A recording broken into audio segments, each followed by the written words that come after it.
ಮೊನ್ನೆ ರೇವಣ್ಣ ಇವತ್ತು ಪ್ರಜ್ವಲ್ ರೇವಣ್ಣ ಮಾಜಿ ಸಿಎಂ ಸಿದ್ದರಾಮಯ್ಯ ಅವರನ್ನ ಭೇಟಿಯಾಗಿದ್ದಾರೆ. ಹಾಸನಕ್ಕೆ ಪ್ರಚಾರಕ್ಕೆ ಬರಬೇಕು ಅಂತ ಹೇಳಿ ಪ್ರಜ್ವಲ್ ರೇವಣ್ಣ ಮನವಿಯನ್ನ ಮಾಡಿಕೊಂಡಿದ್ದಾರೆ ಸಿದ್ದರಾಮಯ್ಯ ಅವರ ಬಳಿ. ಈ ಸಂದರ್ಭದಲ್ಲಿ ಪ್ರಚಾರಕ್ಕೆ ಬರ್ತೀನಿ ನಾನು ಅನ್ನುವ ಅಭಯವನ್ನ ಕೂಡ ಈಗಾಗಲೇ ಮಾಜಿ ಸಿಎಂ ಸಿದ್ದರಾಮಯ್ಯ ಅವರು ಕೂಡ ನೀಡಿದ್ದಾರೆ.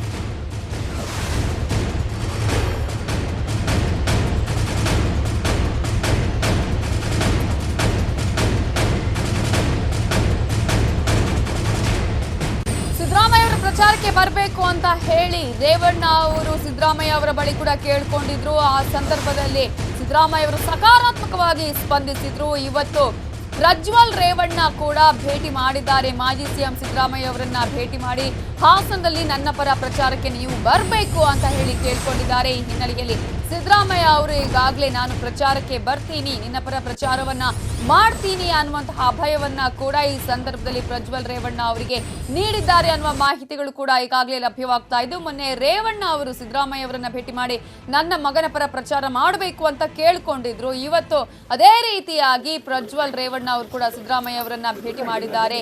ನನ್ನ ಪರವಾಗಿ ಹಾಸನದಲ್ಲಿ ಪ್ರಚಾರ ಮಾಡಬೇಕು, ಮೈತ್ರಿ ಪಕ್ಷದ ಅಭ್ಯರ್ಥಿಯಾಗಿ ಹಾಸನದಲ್ಲಿ ಪ್ರಜ್ವಲ್ ರೇವಣ್ಣ ಕಾಂಟೆಸ್ಟ್ ಮಾಡ್ತಾ ಇದ್ದಾರೆ. ಈ ಹಿನ್ನೆಲೆಯಲ್ಲಿ ಸಿದ್ದರಾಮಯ್ಯ ಅವರು ಪ್ರಚಾರವನ್ನ ಮಾಡಬೇಕು ಅನ್ನುವಂತಹ ನಿಟ್ಟಿನಲ್ಲಿ ಇವತ್ತು ಪ್ರಜ್ವಲ್ ರೇವಣ್ಣ ಸಿದ್ದರಾಮಯ್ಯ ಅವರನ್ನ ಭೇಟಿಯಾಗಿದ್ದಾರೆ. ಭೇಟಿ ಮಾಡಿ ನನ್ನ ಪರ ಪ್ರಚಾರಕ್ಕೆ ಬರಬೇಕು ಅಂತ ಹೇಳಿ ಆಹ್ವಾನವನ್ನ ಕೂಡ ನೀಡಿದ್ದಾರೆ. ಅದರ ಜೊತೆಗೆ ಈಗಾಗಲೇ ನಾವು ಗಮನಿಸಬಹುದು. ಹಾಗಾಗಿ ಹಾಸನಕ್ಕೆ ಸಿದ್ದರಾಮಯ್ಯ ಅವರು ಬರ್ತಾರೆ ಅನ್ನುವಂತಹ ಮಾತುಗಳು ಕೂಡ ಕೇಳಿ ಬರ್ತಾ ಇದೆ ಪ್ರಚಾರಕ್ಕಾಗಿ. ಇನ್ನೊಂದು ಕಡೆ ಮೊನ್ನೆ ಅನಿತಾ ಕುಮಾರಸ್ವಾಮಿ ಅವರು ಕೂಡ ಈಗ ಪ್ರಚಾರಕ್ಕೆ ಬರುವ ಹಾಗೆ ತನ್ನ ಮಗನ ಪರ ಪ್ರಚಾರ ಕೂಡ ಮಾಡಬೇಕು